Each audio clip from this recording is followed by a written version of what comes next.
Antibiotics are quite the feat in human engineering. They really are amazing, and sometimes we really do need them.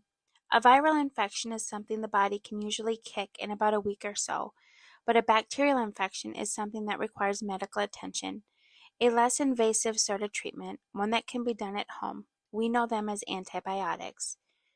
But just because receiving a prescription isn't the same as hands-on treatment from a doctor doesn't mean that it isn't invasive. Although truly needed at times, when used too much, antibiotics can wreak havoc on the body. How, you may ask? Antibiotics cannot tell the difference between good and bad bacteria. In turn, they wipe them all out, the good right along with the bad.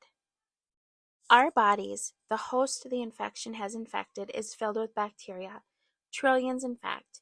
It contains both good and bad. The bad bacteria make us sick, but the good bacteria keep many illnesses at bay. You can see why this is a problem when we wipe the good out right along with the bad. When we need antibiotics, it can throw off the delicate ecosystem of our microbiome.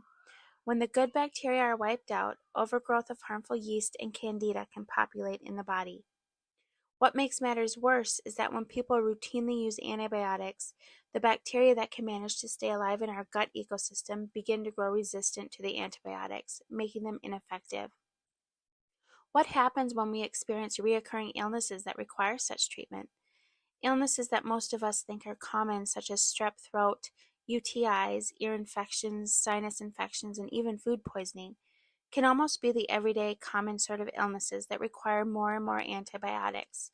Antibiotics become especially dangerous to our microbiome when the bacteria they are sent to destroy become resistant. Antibiotics are required perhaps time and time again. I think about so many children with recurrent strep throat or earaches. Some of the bacteria living inside our guts can take years to acquire again, if at all. Some of those precious bacteria were given at birth. But what if there was a way to use antibiotics without the downside? That would be a no-brainer, wouldn't it? What if there was a way to combat a sickness in a powerful but gentle way before a minor cold turns into a bad case of pneumonia? Not only do we stay well, but we can protect the delicate intricacies of us. Hey there, friend, and welcome to Nature's Health Compass, a place where we talk about everyday cures from nature to combat everyday ailments. If this is your sort of thing, subscribe to the channel and smash the bell so you never miss when a video goes live. Before I get into the video, let me make it clear that I am not a medical professional and nothing in this video is meant to be taken as medical advice. As always, stay informed, stay alert, and make the best decisions for you and your family. On the very sensitive topic of medicine, let me make it clear that no matter what you do as natural alternatives, there comes a time when medical intervention is always required. Many people died back in the day because life-saving interventions did not exist. If there ever comes a time when breathing is obstructed or drinking fluids becomes impossible, see your doctor right away. Let's get into it. What if there was a way to get all the benefits of antibiotics without the downside? There actually is. It is found in nature all around us. Having nature's cures does not mean that we will not fall ill. It just means that when we do, we have something to combat it in a less invasive way. It is important to note that this doesn't mean that nature and its medicines aren't powerful. They are, and in fact, they can interact with medications. If you are currently on medications, this is a disclaimer to encourage you to do thorough research. Perhaps seek a naturopathic doctor who specializes in such things. I encourage you to always be open and transparent with your doctor, natural or not, in your desire to add natural remedies. You do not want medication reacting with these powerful medicines from nature. Things in nature are powerful, some of them acting as blood thinners and should never be taken with a prescribed blood thinner.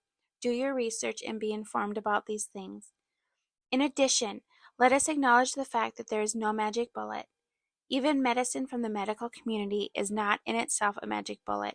It is still treatment, taken in hopes that it can ward off what ails us with time. It is a fact that not all medicine works.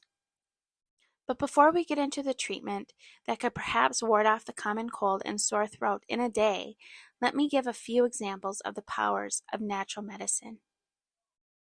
Garlic. Garlic is antibacterial and antiviral. The potent smell of garlic is actually a defense mechanism of the plant to ward off pests in the wild. When you ingest it yourself, it has the same potent effects against invaders. It has been dubbed by some as Russian penicillin because of their use in it in World War II to prevent gangrene and blood poisoning. All cultures throughout history seem to have utilized this wonder food, and I will list just a few of the things it has been known to aid in the treatment of: depression, lack of appetite, common weakness, cough, skin disease, rheumatoidism, hemorrhoids, blood pressure, heating the body, killing parasites, and more. Honey.